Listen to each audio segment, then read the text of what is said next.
Hi, we're here at Wonder Wheel in Bowery Street in Manhattan. Hey, if you could share us your story about yourself, that'd be great. Okay, Where you from? family and them from the South. Grew up in the Bronx. Been riding a one-wheel, a unicycle all my life. That's where I got the name Wonder Wheel from. Because I've been riding a unicycle so long, and it keeps me in shape.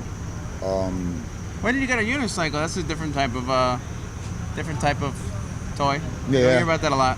Because it's something that's different. You know, once you're up in the air, you're in your own world by yourself.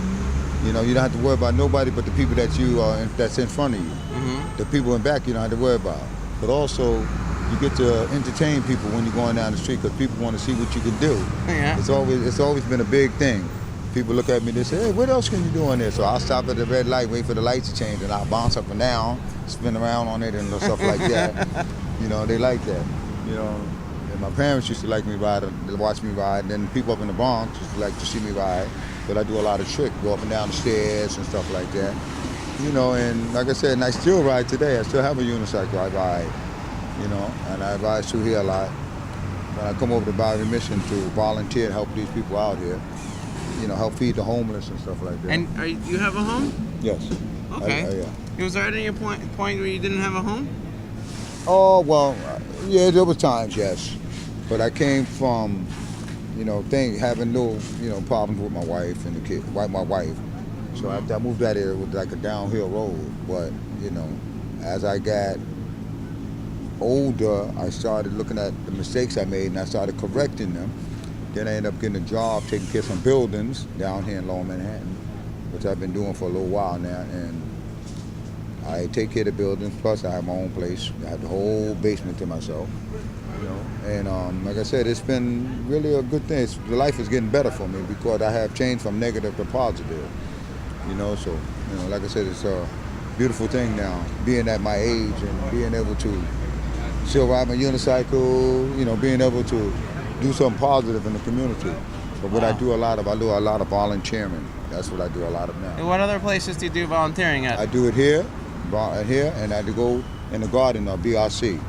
They have a garden. I go in there and volunteer with them. I've got a friend of mine named Bob. He runs the Do you learn a lot from volunteering about people? Yeah, you meet a lot of people too. Yeah. You meet a lot of people that's interesting, a lot of positive people. Because see, one of the reasons we end up into negative is because the people in the environment that we're around. The people that we be around is into negative stuff. So to fit in, you'll do negative things just to hang out. Mm-hmm. And I found out that was one of my downfalls. So I started changing the circle. Yeah, Lord put me in a better spot where I can get around people that's more positive. And since I've been around more positive people, I've been able to maintain a more respectable and a better life. You know? Now that you're in a better place and you're helping out people that sometimes might be in a negative mindset, does that affect you now, or? No, because I'm way above that now. Before I was in the middle of it. Oh, so when you're down in the pits, down it's in hard, the pits, yeah. you know, most of the time people they deal with drugs and stuff out of curiosity. Mm-hmm. Okay, when you're curious about how this guy is feeling, you'll want to involve yourself. But I learned today, drugs ain't did nothing for me but put me down and made me lose a lot. Mm-hmm. So I learned once I stopped, that's when things start to get better.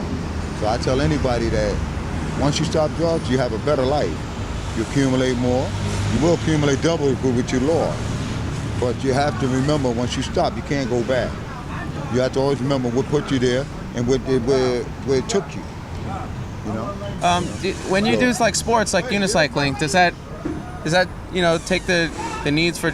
Did that ever take the needs for drugs off? Keep me away from that. When you I do play sports, basketball. Yeah, I used to play basketball on the unicycle. But you can't really do drugs and play sports. It's you can't. It's just like when I ride the unicycle, I tell people I can't drink and drive. Yeah, that's if right. I drink and ride the unicycle, I'm gonna kill myself or hurt somebody else. Ah. So I don't do that. Is there any overlying message you'd like to just tell people out there, from all your experiences here? I tell people today, I would like to tell people that drugs ain't got you nowhere this far. Don't think it's gonna get you anywhere further. Stop while you can. There's places that'll help you, but I always learned that the drug treatment don't help you. The drug treatment it's not gonna stop you. You have to stop yourself. Oh wow! And Thank you. This is one of the things I learned. You know, people going, I went in this program and it stopped me from. No, it didn't. You stopped yourself. The same way you started. It was your choice to decide to get high with this individual that you got high with. Okay, so it's your choice to get out or stop getting high with that individual. So, you know, for that, you know, this is my advice to people. You can't drink and drive. Thank you very much.